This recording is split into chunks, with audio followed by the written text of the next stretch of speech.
So it's been a couple of months since I joined DNA Baits, and despite we kept it quite a low profile for a while due to personal reasons, but I've been using a lot of bait in the winter. I've been using mainly the milky malts and the PBs.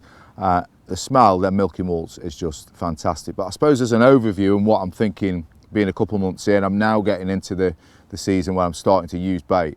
And I went along to the Northern Show. The lads have got the stand there, the big DNA stand at the Northern Show. And I primarily went just to have a sniff and a play and a touch and a taste. Well, not too much of a taste, but the sticky sweet, I can't stop eating, well, not eating it, but you know, it just tastes divine. It's so sweet. And for somebody like me that's got a sugar rush, you can just see why it is a massive winner for zigs.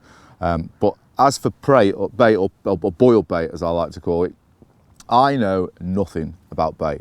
So I'm not going to sit here and say that it's going to revolutionise my fishing, you know, because I know certain ingredients that I see over the course of my 30 years of carp fishing that are in a good bait. And what I've found with the baits that I've chosen from DNA is that those ingredients are in those baits. And I can speak to Jace and he will just baffle me with science. And I kind of don't need that in my fishing. I need someone like Jace that I trust implicitly, that I know rolls good bait, it's fresh bait, it's sent out fresh, and it is the best that he can possibly roll. And that for me means I can hit the ground running on the bank with confidence, absolute full of confidence. So the baits that instantly caught my eye, because I'm an aging carper or a middle-aged carper, was the SLK and the S7.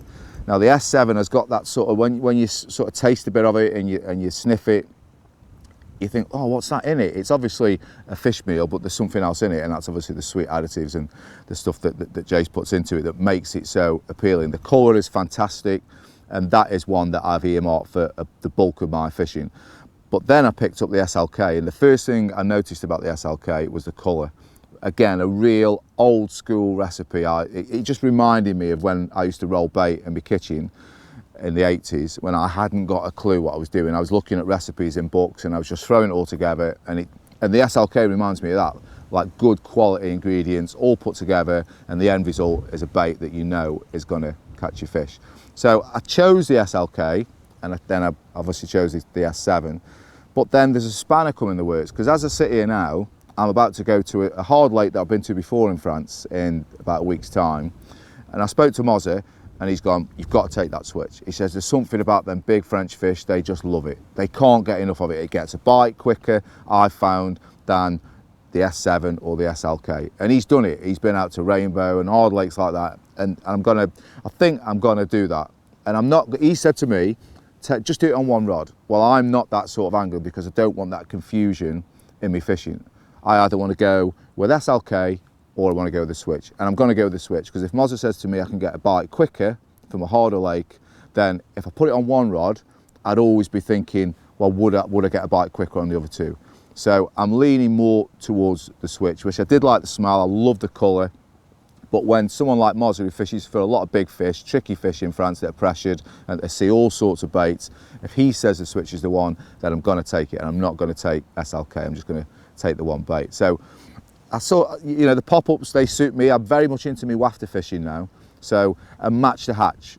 I think it was probably 18 months ago, I sort of drifted away from fluoros after that initial spring stage where everybody's catching on fluoros, and I'm out now with Mozza, and I'm catching on the PB wafters.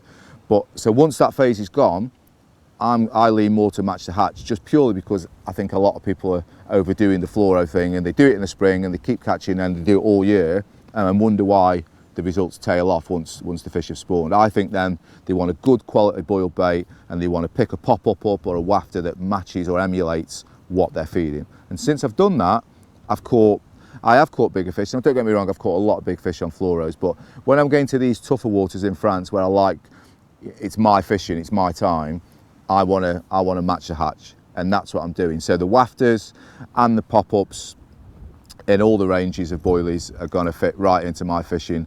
I think the fish that I fish for on these harder waters in France, I don't think they're going to be that gullible to fall for a fluoro. So I'm going to go armed with them, and then we move on to the liquids, which is another ball game altogether. And there was rows and rows of them at the Northern Show. So again, the spod syrups or the the hydro wheat especially, look at what Mark Holmes has done with it. You know, it's such an interesting liquid, and when I'm boat fishing, you can see why that will work. You can pour it over the side of the boat, it sinks to the bottom, and it's definitely something I'm going to incorporate in my French trips. And the hydro syrups as well, Mozza's telling me the Switch hydro syrup is different gravy. He said there's something about it that them fish love, and that whether that's coating it over the top of the Switch, I think he even coats it over the top of his SLK. So, you know, I'm new to DNA, so I'm going to pick up tips from people like Mozza, Chris Bones, Neil Rivers. Look at what they catch. They're consistent, good match anglers. They play around with liquids. So if I want advice on liquids, I'll speak to Jace, obviously, and Steve, and then I'll also speak to Chris and Neil. And the thing is, when Paul put the announcement onto the DNA page, which we had a lot of love for, by the way, so I really do thank everybody for that. I wrote in there that, you know, one of the things Jay said to me when I had a meeting with him, it wasn't like he wanted me to be a walking billboard and to leave from where I've left last year, come to DNA, and then suddenly start saying, DNA is the best thing ever. You know, I've caught this, I've caught that. He said, and it just sticks in my mind as I'm sitting here, and he said, our bait does the talking. And I think that is the conclusion for me.